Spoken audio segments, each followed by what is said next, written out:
হরে কৃষ্ণ। দণ্ডবত প্রণাম সমস্ত ভক্তদের চরণে। এখন শুনবেন অত্যন্ত নিষ্ঠাপরায়ণ ভক্ত, অত্যন্ত প্রেম প্লাবিত ভক্ত, আপ্লুত ভক্ত নামদেব। যেমন আমরা বাংলায় কে জানে না নামাচার্য হরিদাসের কথা, কে জানে না শিবাস ঠাকুরের কথা। তারা বড় বড় ভক্ত।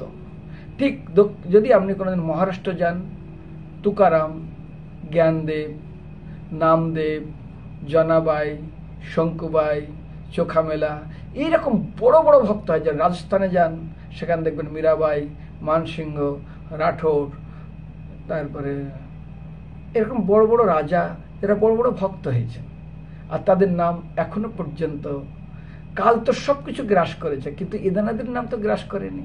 মহাপ্রভুর ভক্ত দেখুন, পাশে আছে ঝরু ঠাকুর, খুব নগণ্য ভক্ত। পাশে আছে আমাদের ইস্কন পানিহাটির পাশে আছে গোবিন্দ দত্তর বাড়ি, মকরধ্বজকর। দেখুন সমস্ত গ্রন্থে চৈতন্য ভাগবত, চৈতন্য চৈতন্য, চৈতন্য মঙ্গল কিভাবে তাদের গুণগান করা হয়েছে। ভাগবতমে দেখুন ভক্তদের কিভাবে গুণগান করছেন। এবং বলছেন সুখদেব গোস্বামী, এই ভক্ত আখ্যান যদি কেউ শ্রবণ করে অবশ্যই সে ভগবান কবে।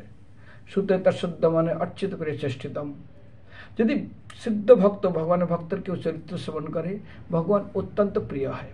তো এই নামদেব, তার নিষ্ঠা ছিল, তিনি একাদশী ব্রত পালন করবেন। একাদশী তিনি নিরম্ব করতেন, নির্জলা করতেন, পণ্ডনাথের সামনে থেকে কীর্তন করতেন। এবং যদি কোনোদিন কাউকে পঞ্চশস্য তিনি দান করতেন না একাদশীর দিনে। একসময় ভগবান তার নিষ্ঠা পরীক্ষা করার জন্য আজ নামদেবের গৃহে এসছেন। আর নামদেবের গৃহে আসার পরে ভগবান এসছেন একজন অত্যন্ত কৃষ্ণ শরীর, এক ব্রাহ্মণ। এই মারা যায়, এসে বলছে আমার প্রাণ যায়, আমাকে খেতে দাও, আমাকে খেতে দাও। ভগবান তার নিষ্ঠা পরীক্ষা করছিলেন, তার শরণাগত পরীক্ষা করছিলেন। নামদেব বলছে, ভাই তুমি ফল খাও, জল খাও, সব দেবো, কিন্তু অন্ন আমি দেবো না। বলে অন্ন আমি খাবো, বলে অন্ন আমি দেবো না। গ্রামের লোক বলছে দাও না অন্ন, খেতে চাইছে, বুড়া মানুষটা মারা যাবে, ব্রাহ্মণ দেখছো না, এই যায়, তো অন্ন খেতে দাও। বলে না, আমি অন্ন আমি দেবো না। ব্যাস, এদিকে বলে না সাধুহাট, রাজহাট, বালহাট, স্ত্রীহাট। তো সাধুর এইরকম দিবই না, আমি আমার জীবনে সারা জীবনে কাউকে অন্ন দেই না, আমি ব্রত নিয়েছি, আমি কিছু অন্ন খাবো না, পঞ্চশস্য আমি দিবও না। এই নিয়ে ভগবানের সঙ্গে এই ঝগড়া করতে করতে আমি মারা যাবো করতে সত্যি ব্রাহ্মণ মারা গেলেন। সমস্ত গ্রামের লোক এসে তুমি ব্রহ্ম হত্যা করেছ, ব্রাহ্মণ হত্যার মহাপাপ তোমার মনে নেই? জানো ইন্দ্রমত ব্যক্তি বৃত্রাসুরকে বধ করার পরে তার ভিতরে কিভাবে পাপ প্রবেশ করেছিল, পিশাচি কিভাবে চলেছিল, ভাগবতমে তুমি পড়নি ষষ্ঠ স্কন্ধে। এরকম অনেক কথা শুনেছো, অনেকেই গালি দিচ্ছে, কিন্তু তিনি অনড় ছিলেন। তখন বিচার করলেন ব্রাহ্মণ সমাজ, এই ব্রাহ্মণ হত্যার দায়ী একেই, এই ব্রাহ্মণের সঙ্গে জ্বলে পড়ে মরতে হবে। শিকার বলা হয় শিকার। চিতা সাজানো হলো, চিতার উপরে মৃত শরীরকে কোলে করে নিয়ে স্বয়ং নামদেব বসে গেল। চারিধারতে আগুন লাগানো হলো।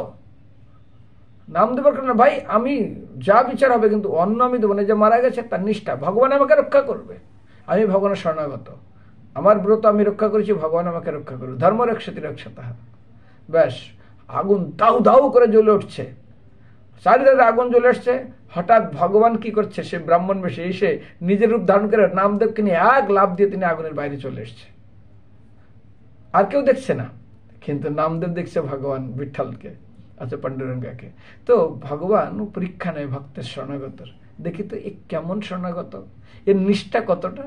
এবং নিষ্ঠার উপরে ভগবান পরীক্ষা নেয়, পরীক্ষায় পাশ করতে। আমরাও যদি ভগবান সত্যি শরণাগতি হই, ভগবান কেন রক্ষা করবে না?